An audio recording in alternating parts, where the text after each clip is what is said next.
Hello hello உறவுகளே, எல்லாம் எப்படி இருக்கீங்க? நல்லா இருக்கீங்களா? நானும் நல்லா இருக்கேன். நீங்களும் நல்லா இருக்கணும். நான் இன்றைக்கி வீடியோ போடுறேன். இன்றைக்கி நான் என்ன செஞ்சேன், காலை டிஃபனே இதை தான் செஞ்சேன். ஏன்னா கடலைப்பயிறு நிறையா இருந்தது, வீணாக்க வேணான்னு சொல்லிட்டு கொஞ்சோண்டு நைட்டே ஒரு மணி நேரம் ஊற போட்டேன். அதை எடுத்து குக்கரில் நல்லா கழுவிட்டு குக்கரில் போட்டு 4 விசில் வரட்டும்ன்ட்டு கொஞ்சம் ஆறினோன்னே மத்தால நல்லா கடைஞ்சிக்கிட்டேன். நல்லா கடைஞ்சோடனே அது நல்லா கூழ் பேஸ்ட்டுக்கு வந்தது. அப்புறம் வெல்லம் 1 கப்புக்கு 3/4 கப்பு வெல்லம் போட்டு லைட்டாக பாகு வந்தால் போதும், ரொம்பலாம் வரணும்னு அது கரைஞ்சாலே போதும் வெல்லம். அதுக்கப்புறம் வடிகட்டிட்டு அதை ஊற்றி திரும்ப ஏலக்காய் தூள், கொஞ்சோண்டு தேங்காய் பூவு, அதுக்கப்புறம் நம்ம அரைச்சி வச்சுருந்த பேஸ்ட் எல்லாத்தையும் போட்டு கொஞ்சம் நெய்யை போட்டேன், 2 ஸ்பூன் போட்டு நல்லா வானல்லே சுருளை எடுத்து வச்சு நைட்டை நான் ஃப்ரிட்ஜில் எடுத்து வச்சுட்டேன். உருண்டை போட்டு பூர்ணத்தை. அதுக்கப்புறம் காலையில் எழுந்திரிச்சி மைதா மாவு கரைச்சி வச்சுருந்ததை இந்த பாருங்கள், அதில் உருண்டையை போட்டு எங்கள் வீட்டுக்கார் கொஞ்சம் கொடுத்துட்டு நான் கொஞ்சம் நிறுத்தியிருக்கேன். சுய உண்டை தான் செஞ்சுருக்கேன். டிஃபனுக்கு பதிலாக இதை தான் இப்போ சாப்பிட போகிறோம்.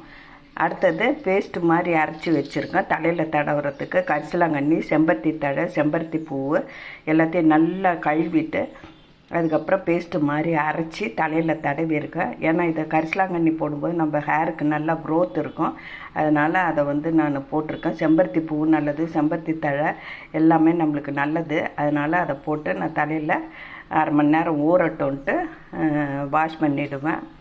சேக்காய் போட்டு வாஷ் பண்ணிவிடுவேன்.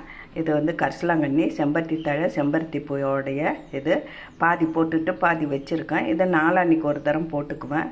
போட்டு தலை வாஷ் பண்ணிவிடுவேன். இது 2 தான் இன்றைக்கி நான் காலையில் செஞ்சது. இது சுய உண்டை, சுழியன்னு சொல்லுவாங்க, எங்கள் சைடு சுய உண்டைன்னு சொல்லுவோம். இது கரிசலாங்கண்ணி தழை. இதை தான் இன்றைக்கி பார்த்துட்டு நீங்களும் அது மாதிரி அரைச்சி தலையில் பேஸ்ட்டு மாதிரி தடவி பாருங்கள். கிடச்சதுன்னா அவ்வளோ அருமையாக இருக்கும், ஹேர் க்ரோத்தும் இருக்கும், நல்லா அடர்த்தியாகவும் வளரணும். நான் அதை தான் அப்பப்போ யூஸ் பண்ணிக்கிட்டு இருக்கேன்.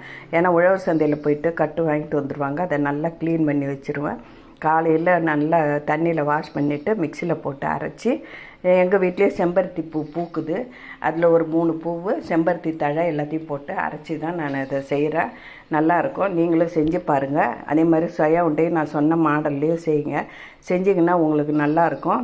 ஏன்னா நான் கடலைப்பருப்பு கொஞ்சம் அதிகமாக இருந்தது, சரி அதை செஞ்சுருவோன்னு சொல்லிட்டு. ஏன்னா டெய்லி இட்லி தோசை சப்பாத்தின்னு போடுறோமே, இன்றைக்கி இதை செஞ்சுக்குவோம், டிஃப்ரெண்ட்டாக செஞ்சேன். இதுதான் இன்றைக்கி காலையில் டிஃபனு. மதியத்துக்கு நான் உங்களுக்கு ஒரு வீடியோ போடுறேன் என்ன செஞ்சேன்றதை. தேங்க்யூ உறவுகளே. எனக்கு சப்ஸ்கிரைப் பண்ணுங்கள். சப்ஸ்கிரைபே பண்ண மாட்டேன்றீங்க. அது பண்ணனால லைக் பண்ணுங்கள், ஷேர் பண்ணுங்கள், கமெண்ட் பண்ணுங்கள். நீங்கள் என்ன செஞ்சீங்க அப்படின்ட்டு. நான் செஞ்சதையும் செஞ்சு பாருங்கள், க்ரோத்தும் நல்லாயிருக்கும் தலைக்கு.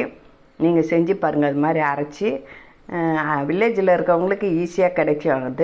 அதை வாங்கி நீங்கள் அரைச்சி கூட அந்த மாதிரி தலையில் அப்பப்போ போட்டிங்கன்னா நல்லாயிருக்கும், ஷைனிங்காகவும் இருக்கும் ஹேரு. நீங்கள் செஞ்சு பாருங்கள். சுய உண்டையும் நான் சொன்ன மாடலில் செஞ்சுட்டு எப்படி இருக்குன்னு எனக்கு கமெண்டில் சொல்லுங்கள். தேங்க்யூ உறவுகளே.